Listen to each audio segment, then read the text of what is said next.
Bien, bueno, entonces como dijimos, hoy arrancamos con farmacología del aparato digestivo y dijimos antiácidos y protectores de la mucosa gástrica y drogas que actúan sobre la motilidad gastrointestinal. Y entonces, recordando un poquitito con respecto a lo que es la enfermedad ulcerosa, ustedes saben que la importancia de todo lo que dijimos de las drogas que inhiben la secreción ácida gástrica o protectores de la mucosa, la intención de su utilización en en la patología ulcerosa, que no es solamente cuando un paciente presenta una úlcera gástrica, sino cuando presenta además un cuadro de gastritis, que es la, digamos, inflamación de la mucosa. Y acá, recordando un poquitito la fisiopatología, básicamente tenemos por un lado, ustedes saben que hay en la cavidad gástrica, el pH está alrededor de 2. Y esto es un factor sumamente agresivo para la pared gástrica. Por un lado el ácido, la pepsina, y por otro lado, como dice acá en la diapositiva, el Helicobacter. Desde hace ya varios años se sabe que muchas veces en la patología ulcerosa interviene esta bacteria, el Helicobacter pylori, y por eso cuando se hace estudio endoscópico al paciente para evaluar si tiene enfermedad ulcerosa, en esos casos, que tenga gastritis o úlcera péptica, se le toman muestras para cultivo para búsqueda de Helicobacter, porque es una bacteria que se encuentra íntimamente relacionada con que favorece la aparición de patología ulcerosa y en esos casos se le indica al paciente tratamiento antibiótico con alguna amoxicilina, con aminopenicilina, en general con amoxicilina. Y por otro lado, dentro de la fisiopatología de la úlcera péptica, es muy importante, como habíamos mencionado ya en un otro tema, el tema de las defensas locales. Lo habíamos mencionado que el estómago se encuentra recubierto por una gruesa capa de mucus, que es favorecida la producción de esta capa de mucus, o moco, así de feo como suena, por las prostaglandinas. Entonces el objetivo que vamos a tener para darle tratamiento de esta patología a un paciente es, por un lado, inhibir la secreción ácida a nivel gástrico y, por otro lado, aumentar las defensas locales, o sea, disminuir el pH de la cavidad gástrica y favorecer la secreción de mucus. Ustedes saben que fisiológicamente la cavidad gástrica, el tubo del aparato digestivo, se encuentra protegido del ácido gástrico, y esto está dado principalmente, como dijimos, por esta capa de mucus que está sobre el epitelio y que es favorecida su secreción por las prostaglandinas. Estas inhiben la secreción de ácido a través de este receptor para prostaglandina E, que es el EP3, que está en la membrana vasolateral de las células parietales. Además, las prostaglandinas, de estimular la secreción de moco, favorecen el flujo sanguíneo a nivel de la mucosa gástrica. ¿Se acuerdan que esto lo hablamos en la clase de antiinflamatorios no esteroides? Estas drogas, al inhibir la acción de las prostaglandinas, por eso y también, asimismo lo vimos con la clase de glucocorticoides, favorecen la lesión de la mucosa gástrica. Cualquier cosita, se queda una pregunta, me avisan. Entonces, acá dentro de la clasificación de drogas utilizadas para tratar la patología ulcerosa, tendríamos básicamente 4 grupos. Por un lado, los que estamos viendo en este momento en la diapositiva, los llamados antiácidos, que en realidad dentro de antiácidos podrían entrar todo este grupo de drogas, pero estos serían antiácidos propiamente dichos, o antiácidos de acción local, que ¿cómo actúan? Reaccionan con el ácido clorhídrico y forman cloro, agua y dióxido de carbono.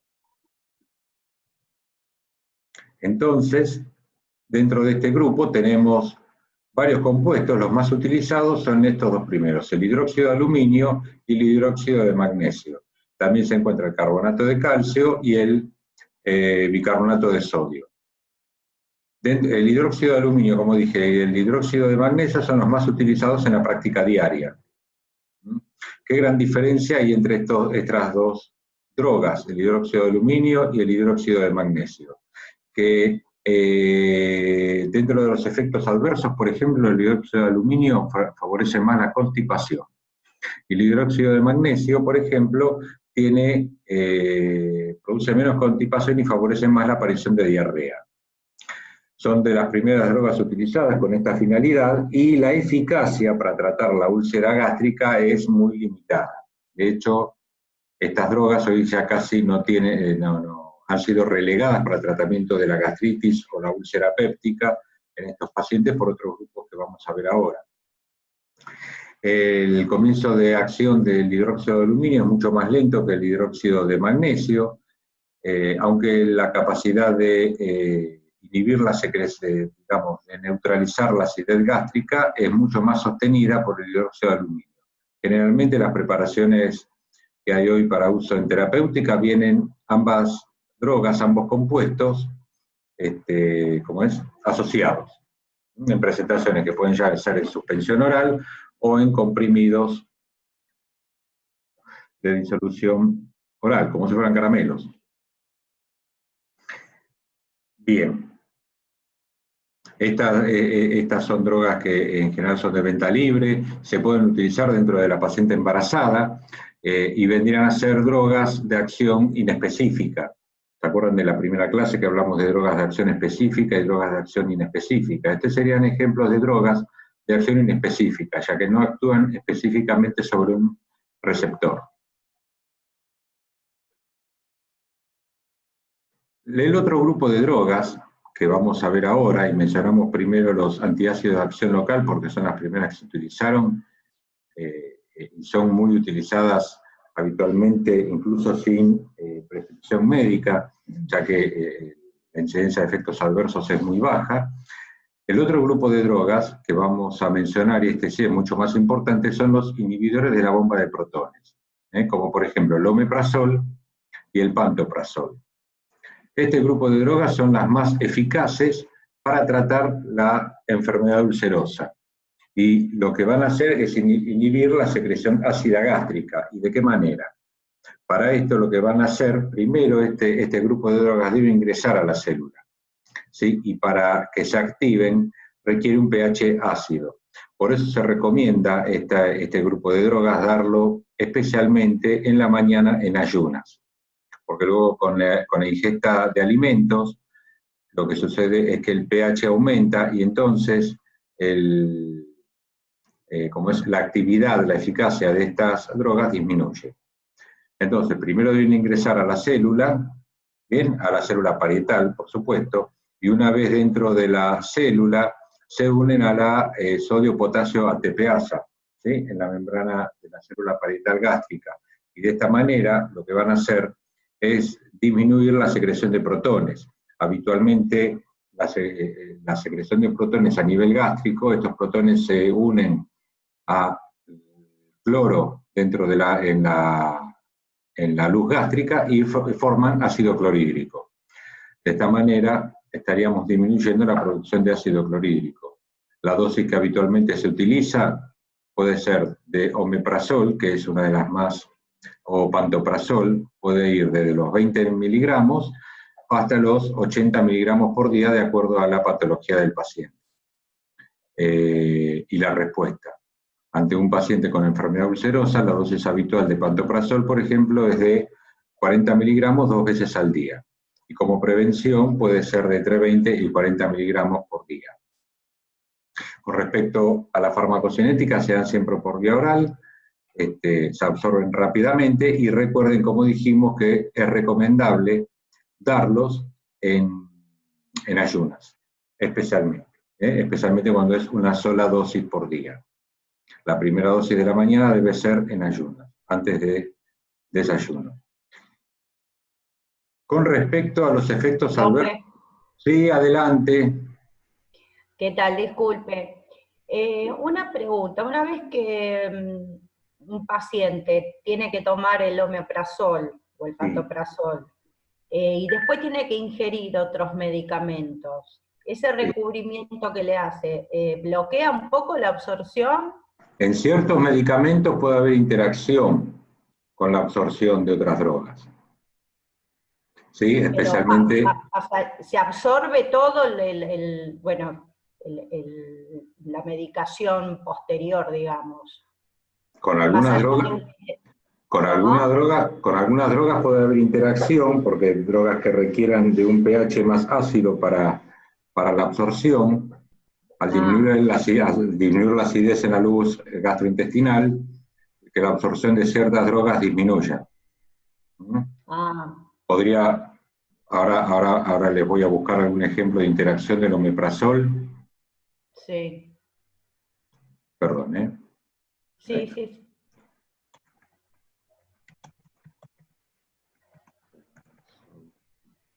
Por ejemplo, con el clopidogrel. Ahí está, clopidogrel es una droga antiagregante plaquetaria que se utiliza en pacientes con enfermedad coronaria a quien se le ha colocado un stent. En estos casos, sí, hay una interacción entre estas dos drogas y el clopidogrel disminuye la absorción al tomarse junto con omeprazol, por ejemplo. Entonces se recomienda en estos casos utilizar otros inhibidores de la bomba de protones o alejar la toma entre uno y otro. ¿Y cuánto tiene que ser el tiempo? No, generalmente que tome, por ejemplo, el omeprazol en la mañana y el clopidogrel por la tarde. Bien alejado, bueno. Sí. Bueno, gracias. No, de nada.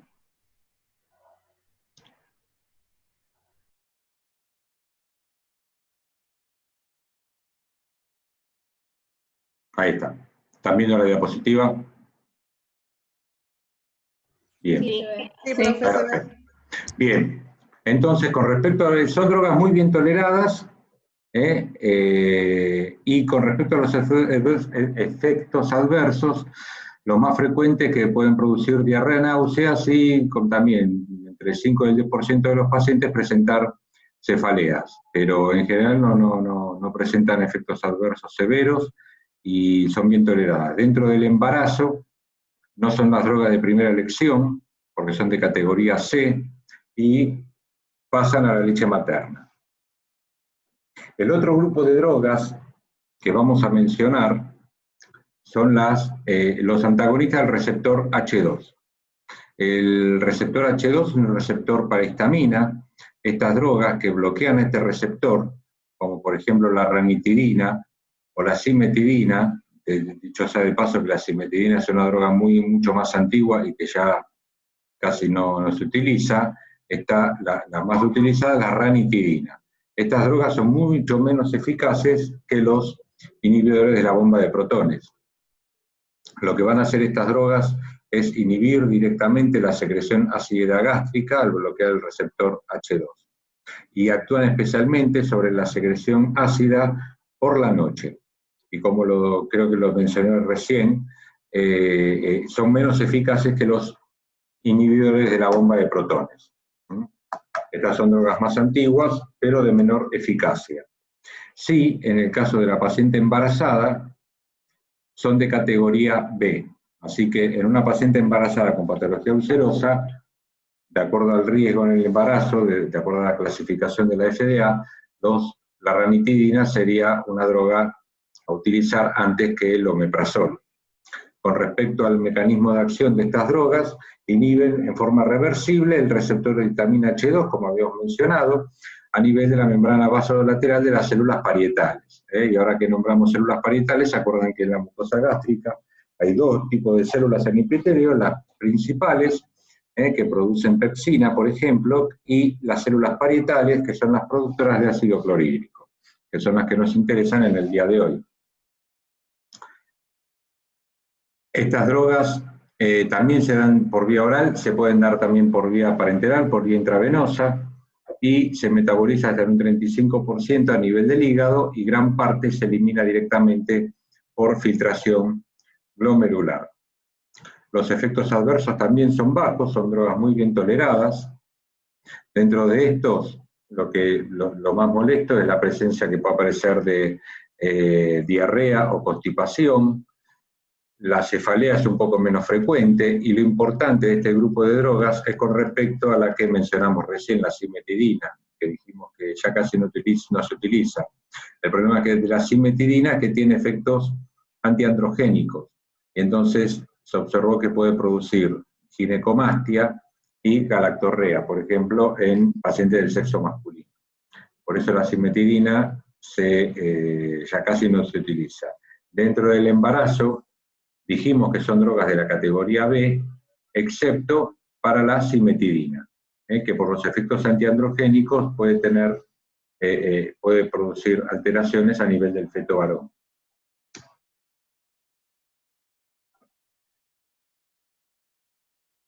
Finalmente, dentro de las drogas que se utilizan para la patología ulcerosa, tenemos a las que forman parte del grupo de los citoprotectores, como por ejemplo el sucralfato. El sucralfato es una droga que casi no se absorbe, y esta lo que produce es un gel viscoso sobre la mucosa gástrica, especialmente en las zonas, en los cráteres de las úlceras, o en la zona donde está lesionada la mucosa. Lo que va a hacer es, se entrecruzan las moléculas de la droga en medio ácido, siempre, por eso también debe tomarse en la mañana en ayunas, o antes de las comidas. Se forma una polimerización, se forma un gel viscoso que cubre, como dijimos, el cráter de la úlcera o las zonas donde la mucosa está lesionada. Y por otro lado, o sea, además de formar una pared protectora contra el ácido, fíjense que esta droga no altera el pH de la cavidad de la luz gástrica, sino que forma una capa protectora sobre la mucosa. También favorece la producción local de prostaglandinas. ¿Se acuerdan que dijimos que las prostaglandinas favorecen la producción de mucus? Y favorece también la secreción de factor de crecimiento epidérmico, con lo cual es beneficiosa para favorecer la regeneración de la mucosa. Estas drogas en el embarazo son de categoría B, se pueden utilizar y no está confirmado que pasen a la leche materna. Así que son drogas seguras para utilizar en la paciente embarazada. Lo más frecuente que producen es la constipación, porque como dijimos antes, no tiene efectos adversos a nivel sistémico, no tienen, ya que la droga no se absorbe. Bien, ¿alguna pregunta hasta acá? Continuando. Profe, Sí. respecto a la úlcera gástrica, ¿la úlcera es algo que se va en algún momento o no? No, la úlcera gástrica, así como uno puede pensar que lo más molesto que tiene es la sintomatología de pirosis, es la sensación de acidez, de ardor a nivel del epigástrico, o, por ejemplo, el reflujo gastroesofágico, que es esa sensación quemante que el paciente siente que asciende a nivel retroesternal. Aparte de los síntomas que puede dar la patología, la gastritis o la úlcera, el riesgo es que lesione un vaso en la mucosa y se produzca una hemorragia digestiva. La hemorragia digestiva es una emergencia médica. El paciente que presente signos de hemorragia digestiva debe internarse siempre. Entonces, es una patología muy importante. No sé si saben cuáles son los síntomas de hemorragia digestiva. Sí, evidentemente vómitos con sangre es uno, el más evidente. Y el otro... Ah, o sea que... Sí. Entonces, por ejemplo, es una persona que tiene úlcera gástrica, de por vida tiene que tomar omeprazol. Ah, vos te referías a eso. No, Sí. de por vida no. Lo que se hace es dar el tratamiento por 60 días. El paciente, ante la aparición de síntomas de pirosis, como dijimos, lo que se conoce comúnmente como acidez, al paciente se le da tratamiento empírico durante un mes. Si los síntomas de tratamiento empírico con un inhibidor de la bomba de protones, por ejemplo, y además, por supuesto, dieta. Tiene que evitar los alimentos que son más lesivos para la mucosa, como por ejemplo el café, las bebidas alcohólicas, picantes, entre otros, y tomar la medicación. Si en un mes los síntomas desaparecen, sigue con la dieta y se observa. Si en un mes los síntomas no desaparecen, se indica la endoscopía digestiva alta. Y en ese caso ahí se hace diagnóstico si tiene úlcera o no. El otro tema muy importante es que, ¿qué pasa? Muchas veces lo que se puede confundir con un cuadro de gastritis o úlcera es el cáncer gástrico. El cáncer gástrico da síntomas muy similares a la úlcera. Por eso, si el paciente luego de 30 días no remiten los síntomas con el uso de antiácidos, como por ejemplo inhibidores de la bomba de protones, hay que hacer la endoscopía.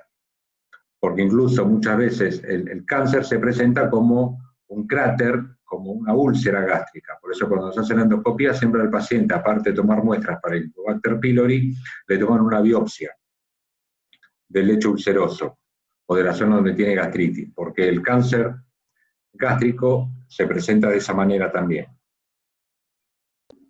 Y el tratamiento, como le dije, en caso de que se confirme que sea una úlcera, simplemente se le da el tratamiento por 60 días y después se vuelve a repetir la endoscopía a los 3 meses, a ver si la enfermedad remitió. No sé si eso contestó la pregunta. Sí, sí, gracias, profe. Bien. Continuemos. Como ya saben, si se corta, no sé cuánto tiempo nos queda, pero, perdón. Se me fue el... Ahí está. Si se corta como es la plataforma, si se suspende, salimos todos y volvemos a entrar. Pero la clase es breve, es corta, así que calculo el tiempo nos va a dar. Bien, y el otro tema que íbamos a ver dentro de farmacología del aparato digestivo era la farmacología de los trastornos de la motilidad. Y aquí tenemos, por ejemplo, 2 grandes grupos de drogas, los prokinéticos, que son los que estimulan la motilidad gástrica, como por ejemplo el cisapride y la metoclopramida, y los antieméticos. Antieméticos son los que se utilizan para tratar los vómitos, las náuseas y los vómitos. Dentro de los antieméticos tenemos a la metoclopramida y al ondansetron. Está muy relacionada la acción de estas drogas con la serotonina. La serotonina es un neurotransmisor que afecta tanto la secreción a nivel gástrico y por otro lado la actividad motora. ¿Sí? La serotonina en la mucosa inicia el movimiento peristáltico reflejo en respuesta a estímulos locales. Y a nivel de los plexos mientéricos actúa a través de los receptores para serotonina 5-HT3 y 5-HT4. Así que como es el antagonismo de estos receptores, tanto el 5-HT3 como el 5-HT4, va a estimular la respuesta, va a producir una estimulación de la respuesta de neuronas motoras a nivel digestivo y va a favorecer la motilidad gástrica. Por ejemplo, el cisapride es un antagonista del receptor para serotonina, el 5-HT4, que tiene un efecto prokinético.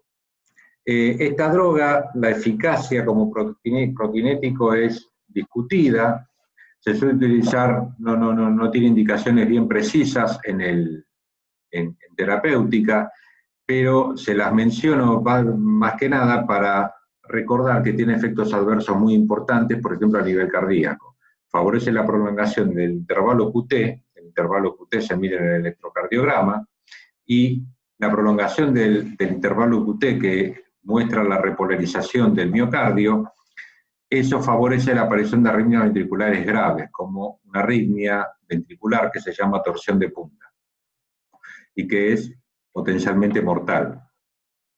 Fíjense que en Estados Unidos esta droga fue directamente retirada del mercado, y su eficacia en la práctica diaria es discutida.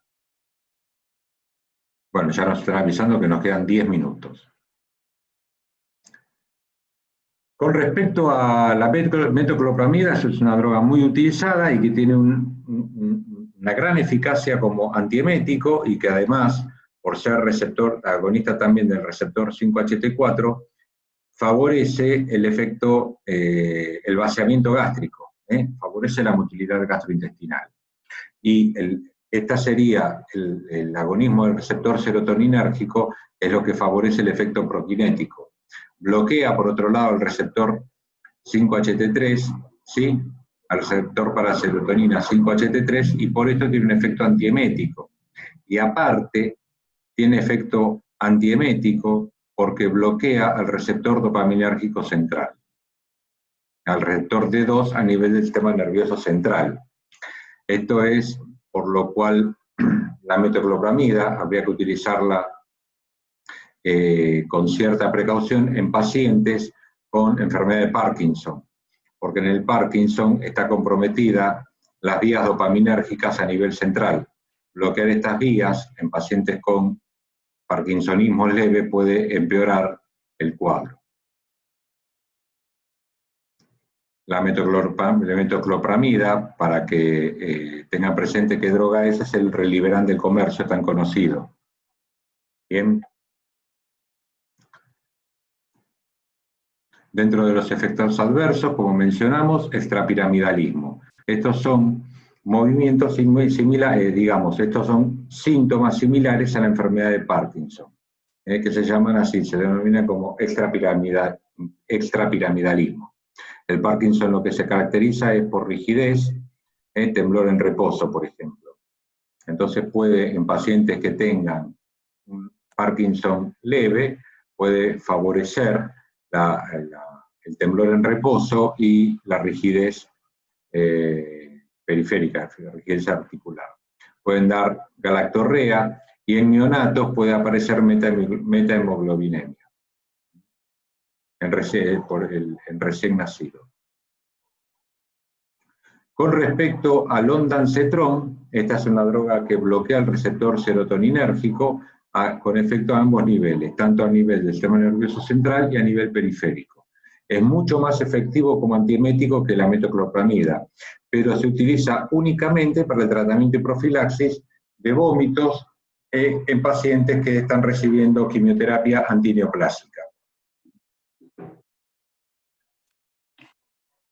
Sí, ahí me iban a preguntar algo.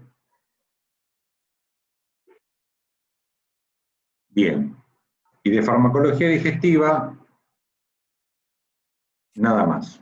O sea, de antieméticos y protectores de la mucosa gástrica. ¿Alguna pregunta de todo esto? Sí.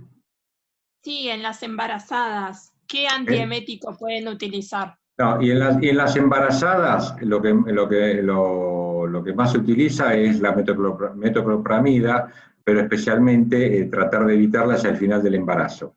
Aparte, ustedes saben que el problema de los vómitos en la paciente embarazada se producen especialmente en el primer trimestre. La mesis gravídica, ¿sí? Luego del primer trimestre en general remiten. Entonces, en el primer trimestre la metoclopramida es una opción válida para tratar los vómitos. Gracias. Finalmente, yo incluí en esta clase una diapositiva de bloqueantes histaminérgicos H1. Hablamos de los bloqueantes H2, que no tienen nada que ver con estos. Los bloqueantes H2 que mencionamos antes son los que actúan sobre el receptor H2 que está a nivel gástrico para disminuir la secreción ácida gástrica. Este grupo de drogas que se denominan antagonistas H1 actúan sobre los receptores histaminérgicos que están en las células cebadas o mastocitos. ¿Se acuerdan de estas células del tejido conectivo? Que lo que intervienen es en reacciones alérgicas. La liberación de histamina de estas células favorece la vasodilatación y la transvasación del intravascular hacia los tejidos circundantes y favorece el edema en las reacciones alérgicas. Y son drogas que se utilizan habitualmente en reacciones de este tipo. Y dentro de estas drogas tenemos, por ejemplo, a los antagonistas clásicos, H1 clásicos, como por ejemplo la difenhidramina. La difenhidramina es el Benadryl del comercio, y se los digo nada más para que ustedes tengan una idea de qué droga estamos hablando, la relacionen con su experiencia previa, no para que la utilicen en los exámenes. O, por ejemplo, la clorfeniramina. Y después, por otro lado, tenemos antagonistas H1 de segunda generación, que son, por ejemplo, la loratadina y la desloratadina. ¿Qué gran diferencia hay entre los dos grupos? La eficacia de los dos grupos es muy similar. El problema es que los antagonistas H1 clásicos atraviesan la barrera hematoencefálica y producen somnolencia, sedación, como por ejemplo la difenhidramina. En cambio, los antagonistas de segunda generación, como la loratadina y la desloratadina, tienen una eficacia similar, quizás la desloratadina es algo superior a la loratadina y a los antagonistas H1 clásicos, pero el beneficio es que al no pasar la barrera hematoencefálica no producen sedación y somnolencia. Bien. Y hasta acá terminó el temario de hoy. A ver, ¿alguna pregunta que tengan?